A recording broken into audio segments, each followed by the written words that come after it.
திருப்பத்தூர் மாவட்டம் வாணியம்பாடியில் காலை முதல் வெளுத்து வாங்கிய மழையால் அரசு மருத்துவமனை வளாகத்தில் மழைநீர் குளம் போல தேங்கியுள்ளது. கூடுதல் தகவல்களை செய்தியாளர் ராஜேஷ் வழங்கிட கேட்கலாம்.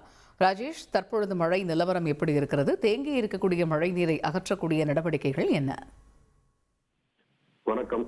திருப்பத்தூர் மாவட்டம் வாணியம்பாடி பகுதியில் இன்று காலை முதல் 3 மணி நேரத்திற்கு மேலாக தொடர் கனமழை பெய்து வருவதால் சாலை முழுவதும் மழைநீர் வெள்ளம் சூழ்ந்த நிலையில் வாணியம்பாடி அரசு மருத்துவமனை வளாகம் உள்ளிட்ட பல பகுதிகளில் மழைநீர் வெள்ளம் தேங்கியுள்ளதால் அரசு மருத்துவமனைக்கு சிகிச்சைக்காக வரும் நோயாளிகள் மருத்துவமனை வளாகத்தில் மழைநீர் வெள்ளம் போல் தேங்கி இருப்பதினால் உள்ளே செல்வதற்கும் வெளியே நோயாளிகளை கொண்டு செல்வதற்கும் மிக சிரமத்திற்கு உள்ளாகியுள்ளனர்.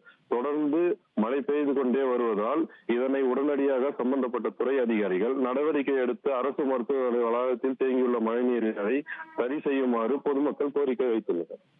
தகவல்களுக்கு நன்றி ராஜேஷ்.